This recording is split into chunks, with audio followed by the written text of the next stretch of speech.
Nilambur forest office തകർത്ത കേസിൽ PV Anwar MLA അറസ്റ്റിൽ 14 ദിവസത്തേക്ക് റിമാൻഡ് ചെയ്ത അൻവറിനെ തവനൂർ സെൻട്രൽ ജയിലിലേക്ക് മാറ്റി. പൊതുമുതൽ നശിപ്പിക്കൽ, കൃത്യനിർവഹണം, തടസ്സപ്പെടുത്തൽ അടക്കമുള്ള വകുപ്പുകൾ ചുമത്തിയാണ് അറസ്റ്റ്. ഇന്ന് ജാമ്യാപേക്ഷ നൽകുമെന്ന് PV അൻവർ അറിയിച്ചു.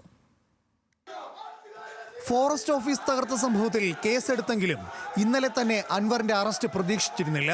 എന്നാൽ രാത്രിയോടെ മലപ്പുറം ഡിവൈഎസ്പിയുടെ നേതൃത്വത്തിൽ 100-ലധികം പോലീസുകാർ മലപ്പുറം നിലമ്പൂരിലുള്ള ഒതായിയിലെ വീട് വളഞ്ഞു.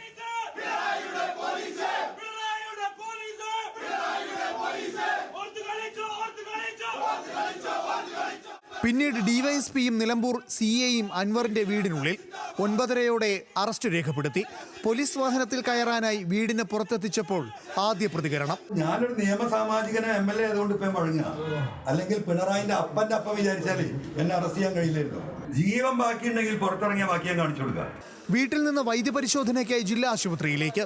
പരിശോധന കഴിഞ്ഞ് പുറത്തിറങ്ങിയപ്പോൾ വീണ്ടും മാധ്യമങ്ങളോട്. ഇടയ്ക്ക് തടയാൻ ശ്രമിച്ച ഡിവൈഎസ്പിയോട് കടുപ്പിച്ചു മറുപടി.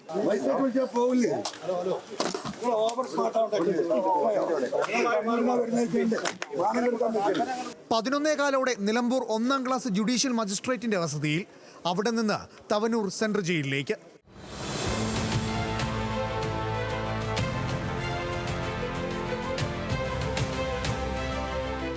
യാത്രാമധ്യേ ജയിലിലേക്ക് എത്തിക്കുന്നതിന് മുമ്പുള്ള വൈദ്യപരിശോധനയ്ക്കായി കുറ്റിപ്പുറം താലൂക്ക് ആശുപത്രിയിൽ. പുറത്തിറങ്ങിയപ്പോൾ മുഖ്യമന്ത്രി പിണറായി വിജയനെതിരെ വീണ്ടും രൂക്ഷ വിമർശനം. നാളെ പുറത്തിറങ്ങാൻ സാധ്യതയില്ല, പിണറായി ജീവിച്ചിരിപ്പുണ്ടല്ലോ. അല്ല, ഇതുകൊണ്ട് ഇപ്പൊ കരുത്തൊന്നും കുറയില്ലല്ലോ. ഇതിനുകൊണ്ട് കരുത്ത് കുറയ്ക്കണമെന്ന് പിണറായി വിചാരിച്ചിട്ട് കുറയില്ല, കൂടൂ. അത് പറഞ്ഞാൽ മതി പിണറായിനോട്. 2 മണിക്കൂർ നീണ്ട യാത്രയ്ക്കൊടുവിൽ പുലർച്ചെ 2:15-ഓടെ തവനൂർ സെൻട്രൽ ജയിൽ കവാടത്തിലെത്തി. വീണ്ടും മൈക്ക് നീട്ടിയ മാധ്യമപ്രവർത്തകരോട് പുഞ്ചിരിച്ച് നേരെ അഴിക്കുള്ളിലേക്ക്.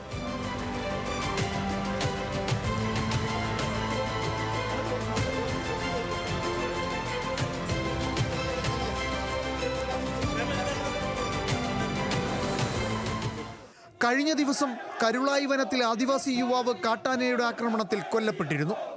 ഇതിൽ പ്രതിഷേധിച്ചായിരുന്നു MLAയുടെ നേതൃത്വത്തിൽ DMK പ്രവർത്തകർ ഫോറസ്റ്റ് ഓഫീസ് ഉപരോധിച്ചത്.